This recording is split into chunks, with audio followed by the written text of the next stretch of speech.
आ जाइए आप लोग अपने क्लास पर। पिछले 2 क्लासों में हमने ज्योग्राफी के चैप्टर 2 जो कृषि है उसको खत्म कर लिए हैं। पहले क्लास में हम लोग फसल के प्रकार, भूमि के प्रकार, इन सब चीज़ों को पढ़े। दूसरे में हम लोग मुख्य जो खाद्य फसल है हमारे उसको पढ़ें। और आज हम लोग पढ़ेंगे कि जो हमारा ये कृषि है उसमें सरकार द्वारा क्या क्या सुधार किए जा रहे हैं, इसको आगे बढ़ाने के लिए खाद्य सुरक्षा को कैसे हम सफल बना सकते हैं, वही मुख्य रूप से तुमको टॉपिक है, उसको पढ़ लीजिए और ये चैप्टर खत्म। तो चलिए, पहला चीज है आपका प्रौद्योगिकीय एवं संस्थागत सुधार। कृषि में कौन कौन से सुधार किए गए हैं उसको हम पढ़ेंगे। सबसे पहले देखो, कृषि हमारे यहाँ हजारों वर्षों से हो रही है, प्राचीन काल से ही हो रहा है और भारत एक कृषि प्रधान राज्य रहा है, देश रहा है, ठीक। लेकिन एक समस्या यहाँ पे है कि हम जो कृषि करते हैं उसमें ज़्यादातर हम परंपरागत कृषि को करते हैं। परंपरागत मतलब जो पुराने तरीके हैं, औजार हैं, उसी के माध्यम से हम खेती करते हैं, जिसके कारण उत्पादन जो है उतना बढ़िया नहीं हो पाता है जितना कि होना चाहिए। क्लियर? तो ऐसे में जरूरी है कि हम कृषि में कुछ सुधार करें और उत्पादन को बढ़ाएं। अब सवाल है कि हम उत्पादन को क्यों बढ़ाएं? तो उसका कारण है कि हमारी जनसंख्या दिन प्रतिदिन बढ़ रही है, विस्फोट कर रही है, ठीक। और भूमि का आकार जो है वो दिन प्रतिदिन कम हो रहा है, लेकिन आवश्यकताएं तो हैं, भोजन तो सबको चाहिए। तो उसके लिए हमको क्या करना होगा? कृषि में सुधार करके और उत्पादन में वृद्धि करनी होगी, ताकि सबको खाने पीने की जो चीज़ें हैं वो पूर्ति हो सके। कई सारे जो उद्योग हैं वो इसी पे चलते हैं, कृषि जनित उद्योग होते हैं, तो वो उद्योग को अगर चलाना है तो उसके लिए भी इसकी सुधार की आवश्यकता है। तो अभी हम लोग देखेंगे कहाँ सुधार किया गया है मुख्य रूप से, ठीक। पहले देखिए, कृषि के पिछड़ापन और जोतों के विखंडन, यानी कि जनसंख्या बढ़ने से खेत की बंटवारा हो जाती है और बंटवारा होने के कारण खेत के जो आकार है वो छोटे छोटे हो जाते हैं और तकनीकी की भी कमी होता है। तो इन सभी के कारण हमारा कृषि एकदम पीछे है। तो इसमें कुछ तकनीकी सुधार भी किया गया है और संस्थागत सुधार भी लाने का प्रयास किया गया है। सरकार द्वारा भी कई सारे संस्था बना के इसको सुधार किया गया है, ठीक। और कुछ यहाँ पे तकनीकी जो हम लोग सिंचाई करते हैं या आजकल जो जुताई वगैरह जो भी करते हैं, हार्वेस्टिंग करते हैं, वो सब पहले के तुलना में बदल रहा है धीरे धीरे। कई सारी संस्था है जिसमें हमको मदद करती है। पीछे हम इकोनॉमिक्स में पढ़े भी हैं, जो ग्रामीण बैंक है या तुमको भूमि बंधक बैंक जो था, ये सब बैंक क्या है? ये सब हमको क्या करता है? ऋण देता है। किस चीज से संबंधित? कृषि से संबंधित, खेती करने के लिए किसान क्रेडिट कार्ड बनाया गया है। हाँ, तो आपको उत्पादन करिए, उसके अनुसार आपका नियम है, उस अनुसार चुकाइए तो आपको आगे और मिलेगा। नहीं चुकाइएगा तो बंधक में कुछ तो रखेगा, उसका नाम है भूमि बंधक बैंक। हाँ, अच्छा नहीं हुआ था तो फसल अच्छा नहीं होता है तो ना सुनती है। कई बार सरकार से मांग की जाती है कि किसानों की जो कर्ज है वो माफ करिए, और कई बार सरकार माफ भी करती है। चुनाव में भी मुद्दा रखती है कि हम सरकार में आएंगे तो किसानों का जो कर्ज है वो क्या करेंगे? माफ कर देंगे। माफ करने का मतलब है वो कर्ज अब कौन भरेगा? सरकार भरेगी। माफ करने का मतलब ये नहीं है कि अब वो कर्ज नहीं भराएगा। तुम 10 लोगों ने मिल करके एक बैंक में पैसा जमा किया, वो हम ले लिए खेती करने के लिए, मेरा खेती अच्छा नहीं हुआ क्योंकि ये सब तो कैसे प्राकृतिक घटना है, किसी वजह से नहीं हुआ, तो हम मान लो सरकार में वो है, वो बोल दे कि हम माफ कर दिए, ठीक। तो वो 10 लोग जमा किया, इसके पास पैसा ही बैंक है, इससे लोन हम लिए, पैसा हम डुबा दिए, उधर से वो सरकार में वो करिए कि हम पैसा माफ कर दिए। माफ करने का मतलब क्या? वो सब पैसा नहीं मांगेगा 10 अपन है, हमको ना माफ हुआ है, वो 10 तो अपन पैसा मांगवे करेगा कि हमें पैसा दो। नहीं, बैंक से पैसा सरकार के पास नहीं जाता है। बैंक से पैसा जाता है उद्योगपति के पास। वो कर्ज लेता है, फैक्ट्री लगाता है, पूरा इकोनॉमिक्स पढ़ लिया, वहीं में घुसल है। फैक्ट्री लगाता है, मुनाफा कमाता है, उसे उसको पैसा देता है, तो पैसा में साथ ही ब्याज भी मिलता है, तो वही होता है बैंक को फायदा। समझा? तो भागा ही तो बैंक ना डूबा है, न डूबल है सहारा। एक के बतिया बार बार पूछता है। आगे देखो यहाँ पे, तो जब हम आजाद हुए थे तो हमारे यहाँ लाया गया था देश के विकास के लिए पंचवर्षीय योजना, और इस योजना में ही पहले पंचवर्षीय योजना में भी क्या किया गया, भूमि सुधार किया गया। जो जमींदारी प्रथा ये सब चल रही थी उन सबको क्या किया गया, खत्म करने का प्रयास किया गया। इसके लिए बीच में अड़चन का काम कर रहा था हमारे मौलिक अधिकार में संपत्ति का अधिकार, उसको संशोधित किया गया, उसको बदला गया। तो ये सब सरकार क्यों किया, ताकि भूमि सुधार हो। जब भूमि सुधार होगा तब जाके कृषि में सुधार होगा। तो ये काम किया गया। उसके बाद 1960 के दशक में, क्योंकि हम नए नए आजाद हुए थे और अंग्रेज तो हमको चूस गया था, तो हमारे पास गरीबी, भूखमरी, बेरोजगारी, बीमारी के अलावा और कुछ नहीं था। खाने पीने के भी लाले पड़े हुए थे। तो हमको खाने पीने के वस्तु में आत्मनिर्भर बनना था, यानी अपना इतना उत्पादन करना था कि किसी दूसरे देश के सामने हमको हाथ ना फैलाना पड़े।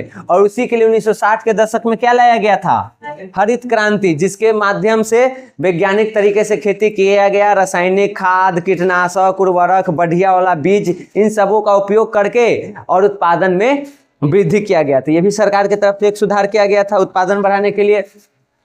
एक आया था श्वेत क्रांति, ये तुम लोगों को शायद सेट में था या सेंटअप में न था, सेट उसमें होगा।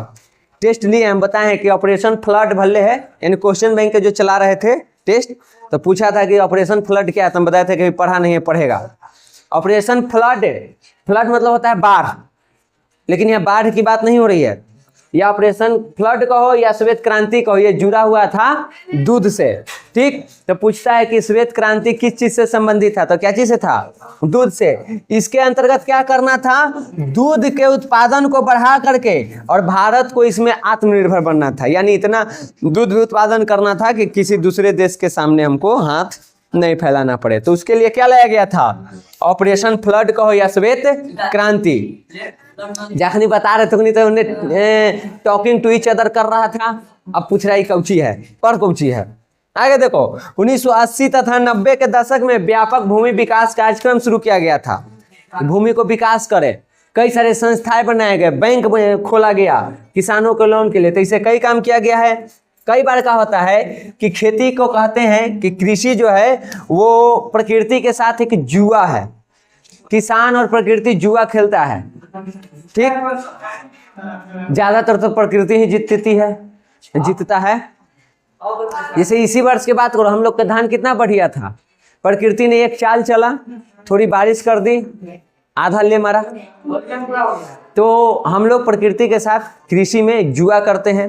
तो कई बार उसमें क्या होता है, किसानों को क्षति होती है, फसल तैयार बर्बाद हो जाता है, कई बार वो अच्छा हो ही नहीं पाता है, बारिश न हुआ या बिना मौसम के बारिश हो गया, कई सारे कारण हैं जिसके वजह से क्या होता है, फसल बर्बाद हो जाते हैं। अब फसल बर्बाद होने के बाद किसान के पास समस्या है, क्योंकि पूरा जीवन यापन उसका उसी पे है, जो कर्ज उर्ज है सब उसी पे निर्भर है, तो वो सब करने में वो असमर्थ हो जाता है। तो ऐसे में किसान क्या करते हैं, सरकार क्या करती है, किसानों को सुरक्षित करने के लिए, इन सब चीजों से बचाने के लिए फसल बीमा योजना लाई, ताकि उसको बचा के रखें। कम दर पर ऋण उपलब्ध कराने के लिए ग्रामीण विकास बैंक वगैरह जो है, सहकारी समिति है, और भी कई सारे बैंकों की स्थापना की, ताकि इन लोगों को कम दर पर, कम ब्याज पर पैसा दें, ये लोग अपना पूंजी बढ़ाए और अपना कृषि में लगाए और अपने उत्पादन में वृद्धि करे और फिर उसे पैसा को चुका दे। तो ये व्यवस्था किया गया। किसान क्रेडिट कार्ड बनाया गया। क्रेडिट कार्ड क्या होता है, जेकरा से तुरंत लोन मिलता है। जैसे ऐसे लोन लेगी तो तुमको भाग दौड़ करना पड़ेगा, किसान क्रेडिट कार्ड रहेगा तो उससे आसानी से लोन मिल जाता है। हाँ, उसके बाद व्यक्तिगत दुर्घटना योजना लागू किया गया। देखो नियम है, देगा नहीं कोई तोड़ा, ठीक ना। एक बार ना बता दिए हैं, हम व्यवहार में कुछ और बता रहे हैं, सिद्धांत में कुछ और बता रहे हैं, व्यवहार में कुछ और होता है। नहीं देगा लोन तुमको, क्योंकि तुमसे बैंक को फायदे नहीं है। तो नीरज सर के पूछना तो खेती वाला लोन के लिए आता है कि ये सब लगे आता है। उनको तो 1-2 लाख के सामान फिलहाल में ऐसे ही मिल जाएगा, बुला के देगा। 4 लाख 5 लाख रुपया अभी यूँ दे देगा, लीजिए ले जाइए फिलहाल अभी, क्योंकि क्रेडिट अच्छा बनाया गया है। जो भी लोन वगैरह लिए हैं टाइम से चुका दें, अभी भी लोन चल रहा है, मतलब उनके अकाउंट पे हमेशा लोन रहता है। जाएंगे तो वही जाएंगे। हाँ, बढ़िया क्रेडिट बन जाएगा ना तो 40-50 हजार करोड़ उनका नाम पर लेके हम विदेश ना हो आए बुआ। कही थी कि क्रेडिट बढ़िया बन जाएगा ना तो नीरज सर के नाम पर 40-50 हजार करोड़ लेंगे हम। और नीरज सर के तो विश्वास रहबे करेगा कि हर बार दे देता है, बार दे देगा और लेंगे विदेश की। यहाँ रहेंगे थोड़े, लड़े वाला समस्या खत्म, विदेश आराम से उन्हें टापू वो खरीद लेंगे मस्त पड़ा रहेंगे है ना। आप अपना नीरज सर, बैंक का सरकार, तीन को समझते रहिए, हम चले आगे। देखिए इसके अलावा और सरकार क्या करती है, दूरदर्शन जो टीवी चैनल है हमारा डीडी नेशनल, उसके माध्यम से रेडियो में जो आकाशवाणी होता है उसके माध्यम से पढ़ेगा, रेडियो इसे पढ़ेगा ना, संचार परिवहन पढ़ेगा ना तो उसमें पढ़ाएंगे आकाशवाणी रेडियो के चैनल के नाम है। देखो है ना मिर्ची नाम है, रेडियो मिर्ची 98.3 ना सुना है। तो ये जैसे तुमको टीवी में होता है कि गोल्ड स्टार हो गया, रिश्ते सिनेप्लेक्स हो गया, सहारा हो गया, और कौन है मैया ये रिश्ता क्या कहलाता है, कौन पावा है अब जो भी है तो उससे चैनल है।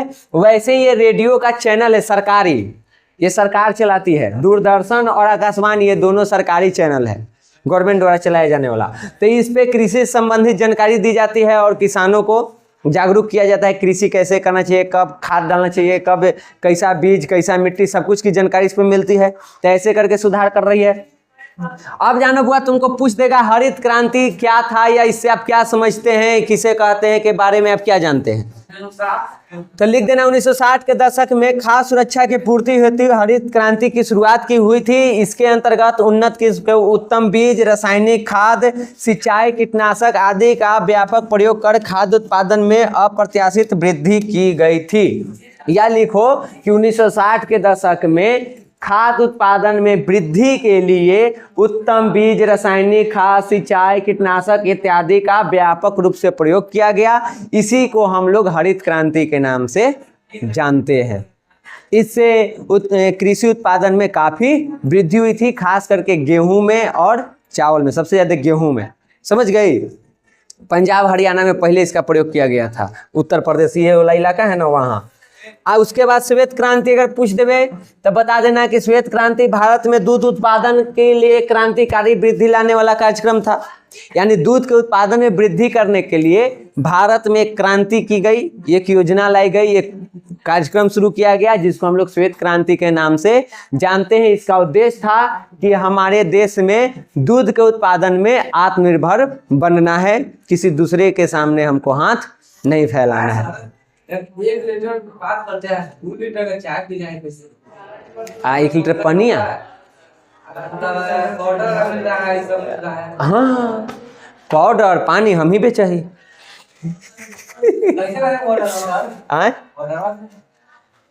काज नहीं भाई, हम ये सब बात ना जाना हो। मैंने बोली तो तू, हम बोलू तो तू सीरियस ले ले हैं। देखो भाई ये कहते हैं कि जो करा ही मखनिया वाला काम है, अगर वो दूध में पानी नहीं डालेगा तो उसको पाप पड़ता है, नहीं पड़ता है। हिज्जे करके बताएं तुमको। मान लो हम मखनिया है, दूध बेचते हैं, हमसे पहले तू जिस मखनिया से लेती थी तुमको पानी वाला दूध दिया, ठीक, तो तू बदल दी कि नहीं हम उससे नहीं लेंगे। मान लो तू हमसे ली, हम दे दिए तुमको शुद्ध दूध, प्योर।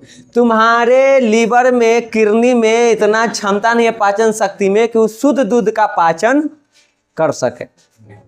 हम तुमको शुद्ध दे दिए कि ग्राहक बनेगा, तुम उसको सेवन की, खाई पी जो भी की, अब वो पाचन नहीं हुआ, हो जाएगा लूज मोशन। और जय बार लूज मोशन में तू जाएगा तय बार तू हमको गाली देगा, मखनी में खराब दूध दे दिल है, खराब दिल है, हम खराब दिए थे। अगर गलती से तो बात भगवान जी सुन लिए और सजा हमको दे दिए था। इसलिए मखनिया को दूध में पानी मिलाना अनिवार्य होता है, नहीं तो इतना है श्राप उसको मिलेगा कि बेचारा निपट जाएगा पहले ही। समझ गई। हाँ, शहर में तुम ले जाओ ओरिजिनल दूध भी को बेचो, तुम्हारा नहीं बिकेगा। जैसी ले जाएगी ना तो कहेगा कि दूध गाढ़ा है मतलब पाउडर मिले है, अब पानी उसमें मिला दो, दूध तुम्हारा बिक जाएगा। ये रियलिटी घटना एक मखनिए बताए कि हम अपना नए नए मखनिया बने तो ओरिजिनल लेगा कि हमारा बिकेगा। आवे ग्राहक इनकर दूधे न लेवे, दूधे न लेवे, गेलन चापा कल पर मार हैंडल तुरंत सब दूध बिक गया। हाँ अब सही दूध आया है, समझी। तो मिलाना बहुत जरूरी होता है।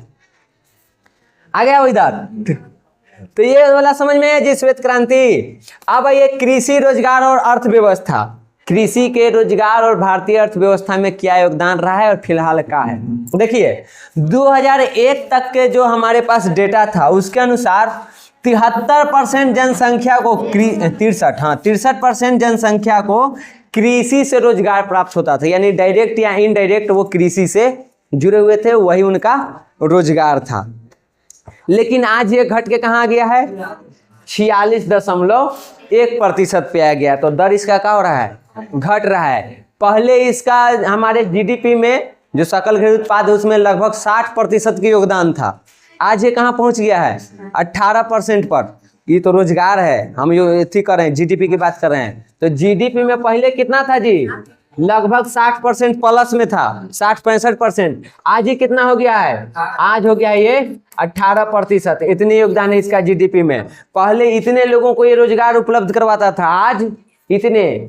देखो कहा जाता है कि दुनिया के किसी भी और क्षेत्र में जाओ, एक डॉक्टर के बेटा कहेगा कि हम डॉक्टर बनेंगे, एक आईएएस के बेटा कहेगा कि हम आईएएस बनेंगे, एक टीचर के बेटा कहेगा कि हम टीचर बनेंगे, एक जज के बेटा कह सकता है जज बनेंगे, एक मंत्री के बेटा कहेगा हम मंत्री बनेंगे। लेकिन वो किसान के बेटा कभी नहीं कहता है कि हम किसान बनेंगे, क्योंकि इसमें फायदा नहीं है।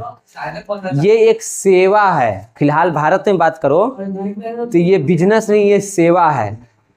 और हमारे देश में वैसे भी किसान को अन्नदाता कहा जाता है, ईश्वर का रूप दिया जाता है। भले व्यवहार उसके साथ राक्षस से भी बदतर करते हो, लेकिन वो रूप दिया जाता है, तो वो अलग बात है।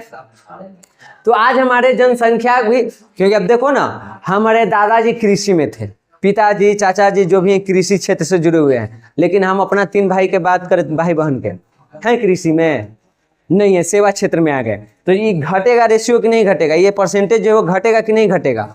तो दिन प्रतिदिन घट रहा है। जब से हम लोग आज़ाद हुए हैं, स्वतंत्रता प्राप्ति के बाद लगातार ये चीज़ घट रहा है, और इसके घटने की वजह से ये चीज़ भी घट रहा है।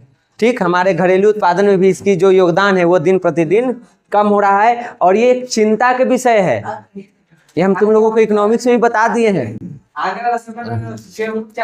क्योंकि द्वितीयक और तृतीयक क्षेत्र का आधार है प्राथमिक क्षेत्र, कृषि उसका आधार है। अगर वो नहीं है तो वो दोनों भी नहीं चलेगा, डायरेक्टली भी और इनडायरेक्टली भी। तो वो हम बता चुके हैं। उसके बाद देखो, जब वैश्वीकरण आया तो कृषि पर इसका गहरा प्रभाव पड़ा है। वैश्वीकरण हम लोग पढ़ चुके हैं इतिहास में भी और इकोनॉमिक्स में भी, और अब पढ़ रहे हैं भूगोल में भी। ठीक, तो देखो कृषि पर इसका गहरा प्रभाव पड़ा है। अब प्रभाव अच्छा वाला भी है और खराब वाला भी है। अच्छा वाला प्रभाव ये है कि वैश्वीकरण आने से हम लोग कृषि में वैज्ञानिक तकनीक का प्रयोग कर रहे हैं। ठीक, नए नए जो औजार आ रहे हैं उसका प्रयोग कर रहे हैं, सही तरीके से खेती कर रहे हैं, उत्तम बीज खाद का प्रयोग कर रहे हैं। तो ये हमारे लिए मान लो एक सकारात्मक फायदा। नकारात्मक फायदा ये हुआ है कि वैश्वीकरण के आने से प्रतिस्पर्धा बढ़ गई है। जो एक दूसरे के बीच कंपटीशन है वस्तु खरीद बिक्री के, वो बढ़ गया है। हो सकता है भारत के सामान से सस्ता तुमको विदेश के मिल जाए। जैसे चावल लेना है तो विदेश वाला सस्ता बढ़िया क्वालिटी के मिल रहा है, तो तू क्या करेगा, अपना देश के चावल होते हुए भी तू दूसरे वाला खरीदेगा। तो ये एक नकारात्मक इसका प्रभाव हुआ है। वैश्वीकरण के कारण ये जो रासायनिक खाद्य सबके जो हम आज इतने ज़्यादा स्तर पे इतना ज़्यादा जो हम उपयोग कर रहे हैं उसके भी कुछ साइड इफेक्ट देखने को मिल रहे हैं। भूमि बंजर हो रही है, कई तरह की बीमारियां हो रही है। तो वैश्वीकरण का हमारे कृषि पर सकारात्मक प्रभाव भी पड़ा है और नकारात्मक प्रभाव भी पड़ा है। ठीक, इसको आज वैश्विक प्रतिस्पर्धा को सामना करना पड़ रहा है, और अगर उसमें इसको टिके रहना है तो उसके लिए कृषि को नियोजित ढंग से आगे बढ़ाने की जरूरत है। अगर हम प्लानिंग कर करके कृषि नहीं करेंगे तो शायद हम इसमें टक्कर नहीं ले पाएंगे, इस बाजार में हम नहीं टिक पाएंगे। हो सकता है अपने देश में टिक जाएं, विदेश के बाजार में हम नहीं टिक पाएंगे। अगर विदेशों के बाजार में अपना सत्ता चलाना है, अपना सिक्का जमाना है, तो उसके लिए हमको नियोजित ढंग से और बढ़िया तरीके से खेती करना होगा, उत्पादन बढ़ाना होगा, तभी हम टिक पाएंगे। बोलिए सर। विदेश में सबसे पहले पढ़ाई होता है, अलग अलग यहाँ ना होता है मन पढ़ाता है। एग्रीकल्चर कौची है।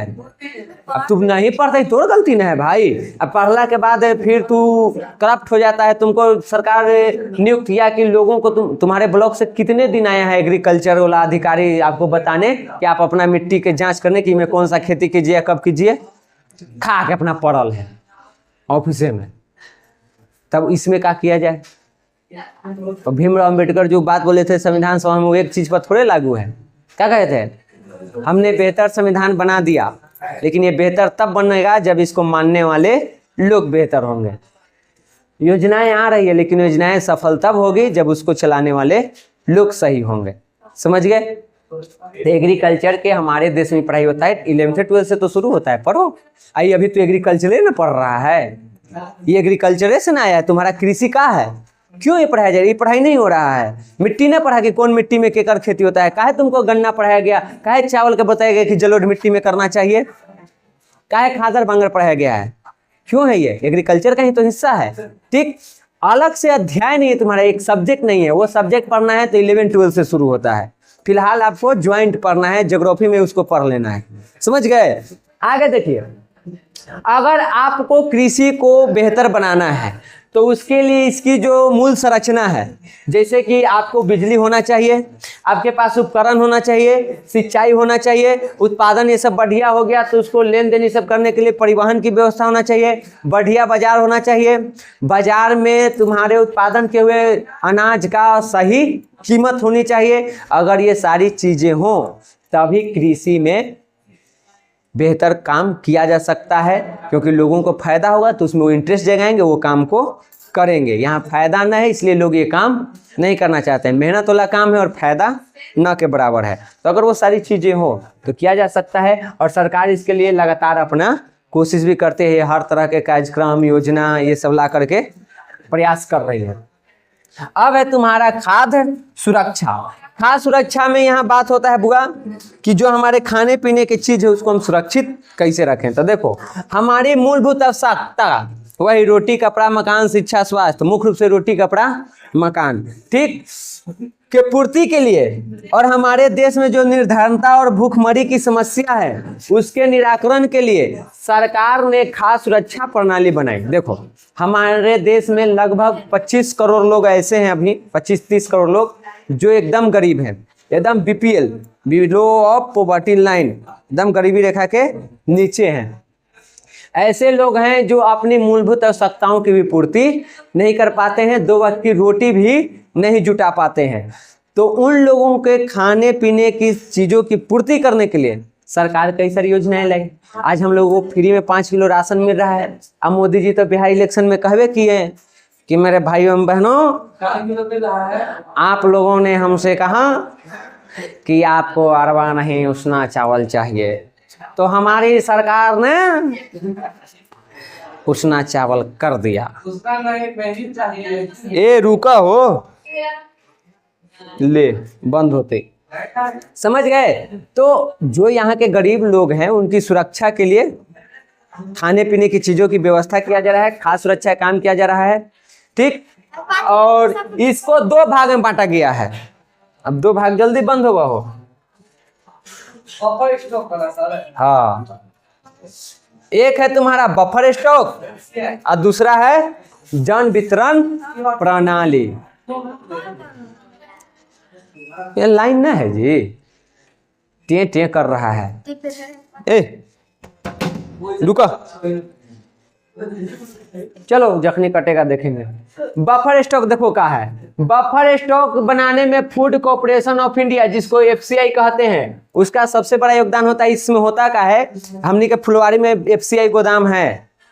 इसमें क्या किया जाता है कि हम लोग जो किसान उत्पादन करते हैं ना, उसको एक सही दाम पर सरकार हमारे अनाज को क्या करती है, खरीद लेती है, और खरीद करके यहाँ गोदाम में स्टॉक कर देती है, रख लेती है। क्यों? जब हमारे ऊपर कोई प्राकृतिक या कोई भी आंतरिक या बाह्य समस्या आएगी तो उस टाइम पे खाने पीने की समस्या होगी तो यहाँ से पूर्ति किया जाएगा, जिसे कोरोना काल में किया गया। इसके अलावे वैसे लोग जो खाने पीने के सामान की पूर्ति नहीं कर पाते हैं उनको भी सरकार यही स्टॉक से देता है। जो हमको चावल मिलता है 5 किलो गेहूं, वो इसी बफर स्टॉक से निकाल करके सरकार क्या करती है, जन वितरण करती है। पहले वो हमसे खरीद के स्टॉक करेगी या दूसरा में वो क्या करेगी, वितरण। ये वितरण करने के लिए वो यहाँ के लोगों को 2 भागों में बांट दिया है, एक एपीएल और एक बीपीएल। एपीएल वो होता है जो गरीबी रेखा के ऊपर होता है, बीपीएल वो जो गरीबी रेखा के नीचे होता है। बीपीएल वाले को सामान जो है अनाज वो एकदम कम दर में मिलता है, एपीएल वालों को थोड़ा ज्यादा दर में मिलता है। जैसे मान लो बीपीएल वाला के 3 रुपये मिल रहा है, एपीएल वाला को 5 रुपये मिलेगा। तो ये जन वितरण प्रणाली के तहत क्या किया जा रहा है, गांव शहर के वे लोग जो अपने खाने पीने के सामान की पूर्ति नहीं कर रहे हैं उन लोगों तक खाने पीने की सामान पहुंचाई जा रही है, ताकि 2 वक्त की वो रोटी अपना जुटा सके। समझ गए। बताइए सर। जन वितरण प्रणाली के अंतर्गत उपभोक्ताओं को 2 वर्ग में बांटा गया है, गरीबी रेखा के नीचे और गरीबी रेखा के ऊपर।